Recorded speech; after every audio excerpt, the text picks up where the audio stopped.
friends. Welcome to Pajama Prayers. It's so good to have you with me tonight. I've looked forward to it all week, so I'm glad you're here with me. We have a great show planned, and we're going to get started with a game of hidden pictures. Are you ready to play? Good luck to you. Can you find what's hidden in this picture? Can you find the paintbrush?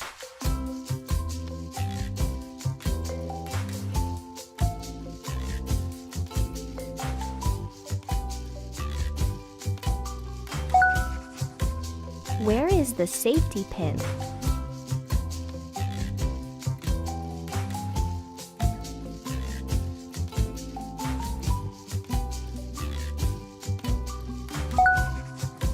Where is the toothbrush?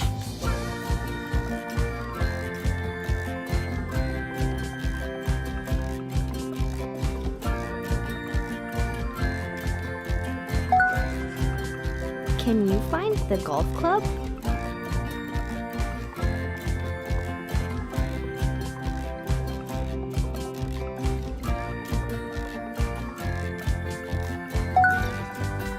Where is the iron?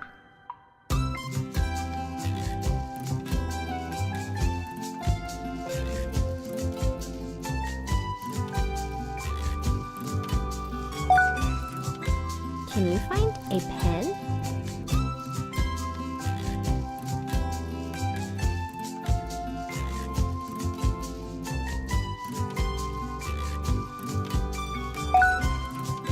Can you find a magnet?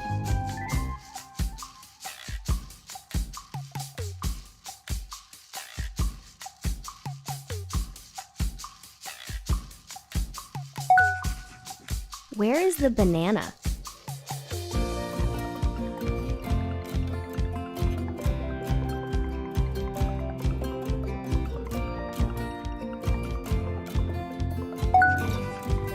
Do you see a flashlight?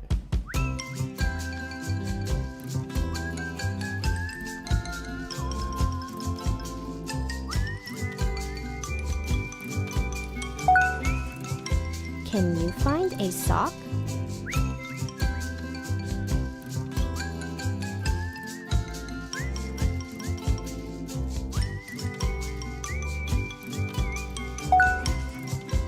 Can you find a scarf?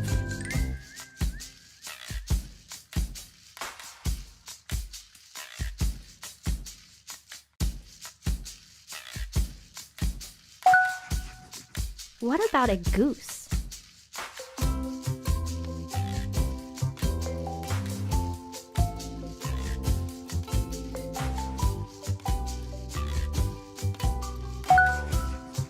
Can you find a pencil?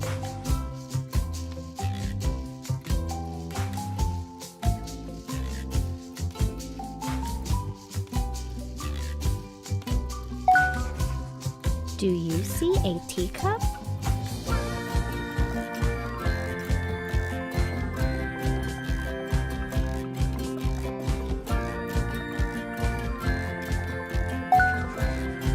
Do you see a spool of thread?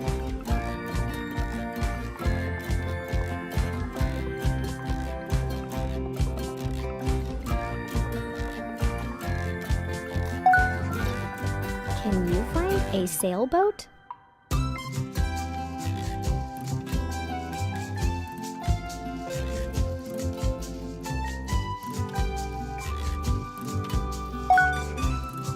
What about a crayon?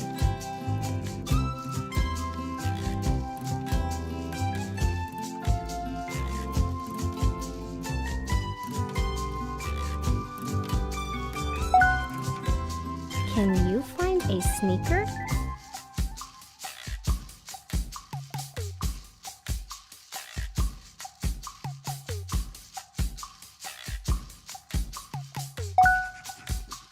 Where is the fish?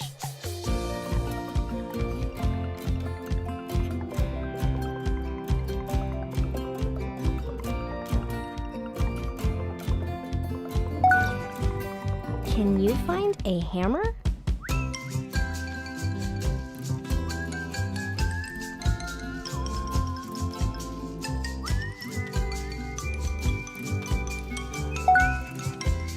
What about a feather?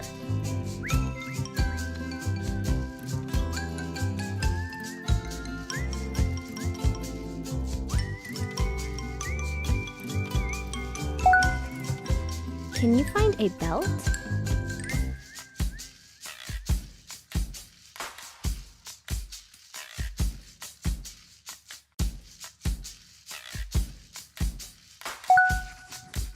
What about a mitten?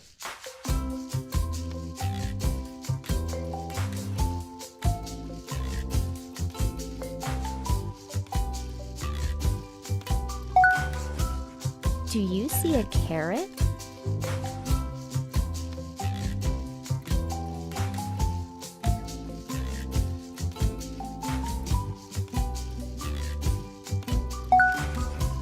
Do you see a bell?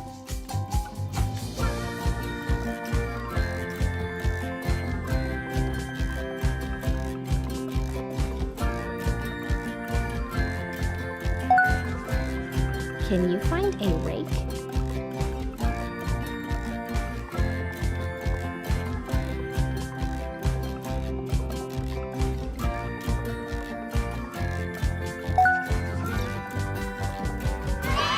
Good job! Wow, that puzzle had so much to look at. It was so distracting for me. Was it distracting for you? All those pretty bright colors? I didn't do very well on that one. I hope you did though, and at least I hope you had fun. We're going to move on to our story now. We have a great story tonight about friendship. The name of our story is Side by Side. Side by Side by Rachel Bright, illustrated by Debbie Gliori. Deep in the heart of Wintermouse Wood, down in the grass where the autumn trees stood, lived all kinds of creatures, some big and some small, some spiky, some furry, some short, and some tall. And here was a family of mouserly folk who nestled in burrow holes under an oak. And the teeniest, weeniest, youngest of those, who had sticky out ears and a whiskerly nose, was named Little Mouseling. She had a huge heart. She loved times together, not ever apart. But being so small, she was sometimes left out when her brothers and sisters went up and about.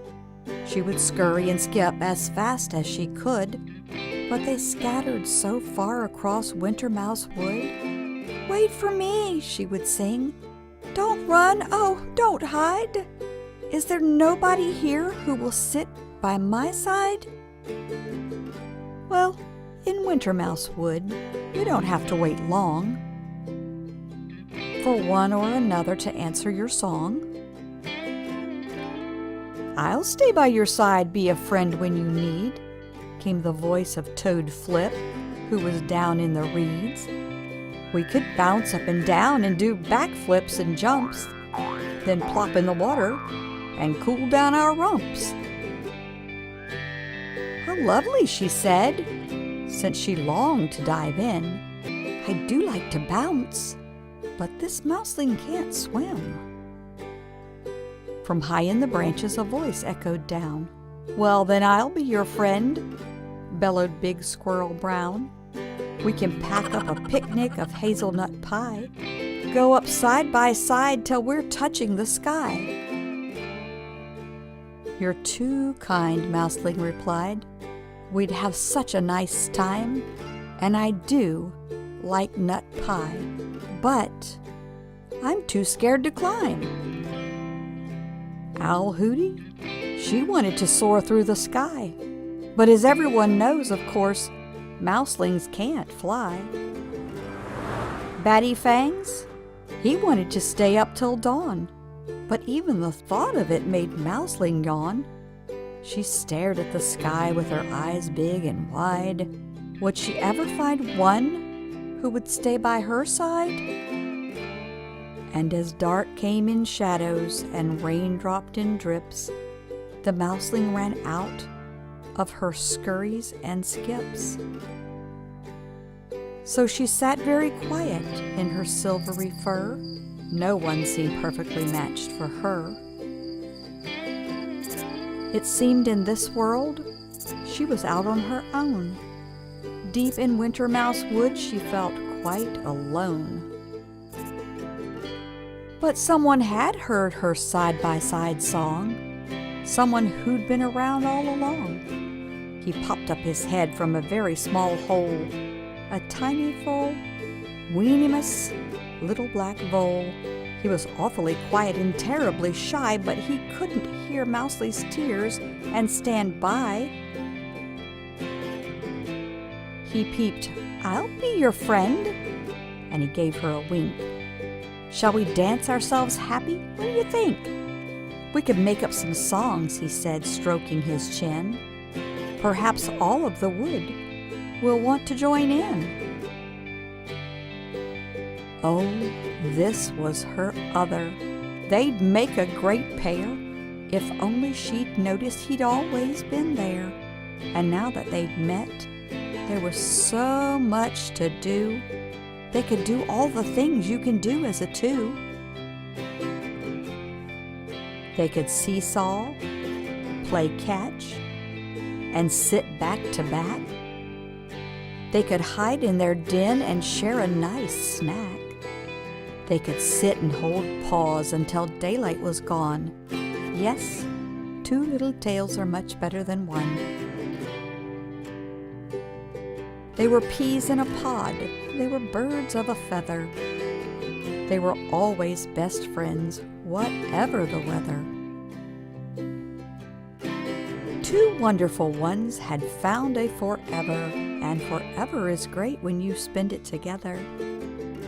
And now, side by side, they heard the same tune, so they sang to the stars and they danced to the moon.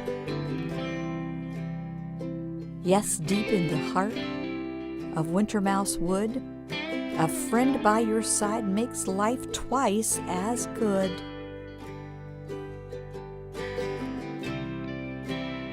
The end. I was so happy when Mouseling found that new friend. How about you? How did that make you feel? Were you happy for Mouseling? You know, everybody needs a good friend. The Bible says so. But it also says we need to choose our friends wisely. In the book of Proverbs, chapter 27 and verse 9, the Bible says a sweet friendship refreshes the soul. Or in other words, it gives you new energy. And that's what we want, boys and girls. Choose your friends wisely and be a good friend. Well, boys and girls, we are all out of time for tonight. I hope you enjoyed the show and that you will come back next Saturday night at 7 for another special story. Until then, turn to someone there with you and say,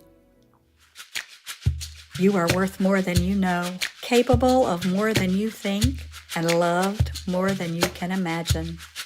Good night.